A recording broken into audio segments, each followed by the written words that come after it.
Well, it doesn't take. Can we move over to? I think the field is probably biology, but since I'm a radio guy and not a scientist, I don't know for sure. But let's talk about human beings. We see in the world, we see Oriental people, we see African Americans, black people, we see Asians, we see the people in India who are very dark-skinned but have Caucasian features, and of course we see European white people with blonde hair and brown hair and all those other variations in hair color and skin color. So obviously evolution is going on. If we're all descended from Adam and Eve, what would you say to those people? I would say that's a faulty use of the term evolution, because when evolutionists use the term, they are not talking about just variation in skin color. They're talking about one kind of creature changing into a completely different kind of creature. A fish walking out of the ocean and crawling onto land and becoming an amphibian changing into a reptile changing into a bird or a mammal, and eventually an ape-like creature changing into a human being. And those changes would involve very, very significant changes to the DNA code. A reptile doesn't have any genetic information for making feathers or hair. Mammals and birds have that kind of information. So when we talk about the various skin colors and eye shapes and hair colors in human beings, that's just a shuffling of the genetic information, like you're shuffling an old-made deck of cards. You're going to get a variety of hands that you could get out of that deck of cards. Every time you shuffle it, you could get a different hand. But you're not going to get an ace and a king and a queen in the old-made deck. It's a different deck. Right. And you'd have to make some significant changes to get a royal flush or, that kind. So evolutionists will give us examples of variation in skin color or the length of a dog snout getting longer or shorter, but that's not evolution, because the real question for evolution is, where did humans come from in the first place? Where did dogs come from non-dogs? How do you get reptiles from non-reptiles? And those kinds of changes can't be made without adding genetic information to the genome for those different creatures. And natural selection and mutation does not add the information that the evolutionists need. Well, how do you respond to people who say, well, but that's religion, and we've got science out here, and science tells us that the Earth is billions and billions and billions of years old, and that man came on the scene about, maybe 250,000 years ago, or maybe 1 million years ago, or maybe 10 million. Anyway, you know what I'm talking about. And those are called science experts. And you've got religious experts over here on your side. How do you respond to them? Steve, let me answer that one for you. May I? Go for it, Jim. Can I do that? All right, here's a definitive, authoritative statement that I learned today. Mm-hmm. You ready for this? It's really deep. Let me hear it. They're wrong. Okay.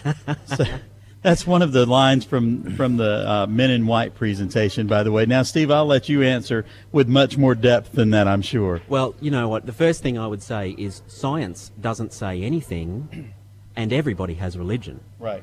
And it's scientists that say things. Science doesn't say anything. It's scientists that say things. Dr. Mortensen, tell us a little bit about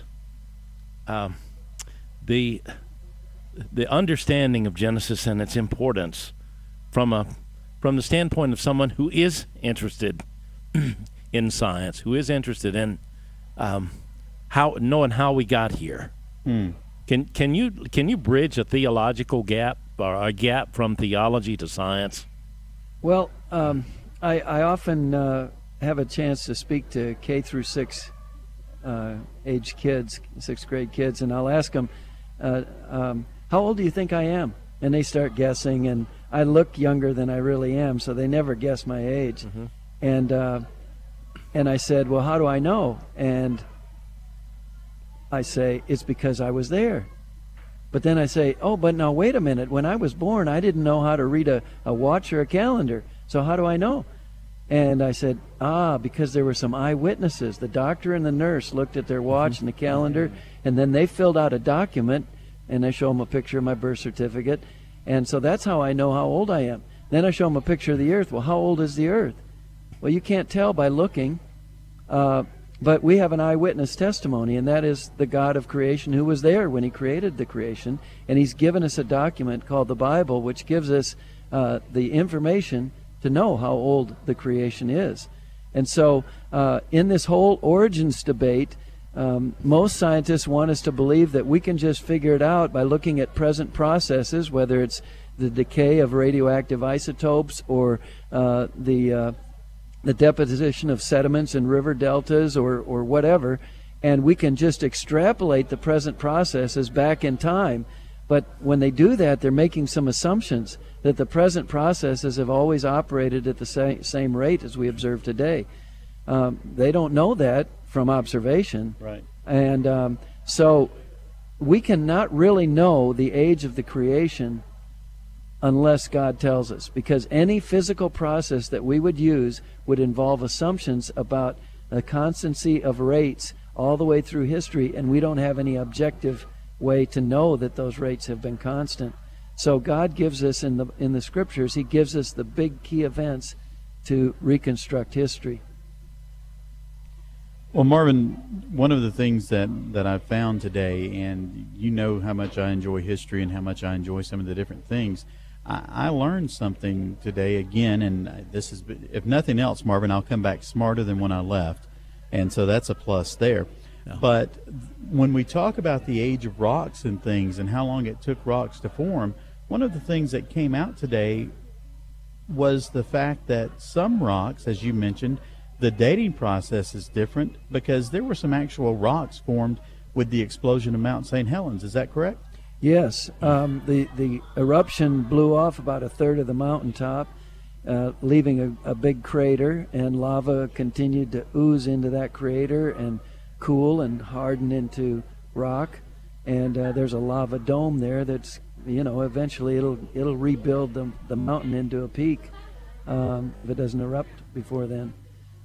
So Dr. Steve Austin from the Institute for Creation Research went there about 12 years after the eruption, after everything had settled down, and he took samples of those rocks that were only 12 years old, because that's when the lava hardened, and he sent the samples off to a radiometric dating lab, and they came back with dates of hundreds of thousands to millions of years for rocks from various methods, for rocks that were only 12 years old.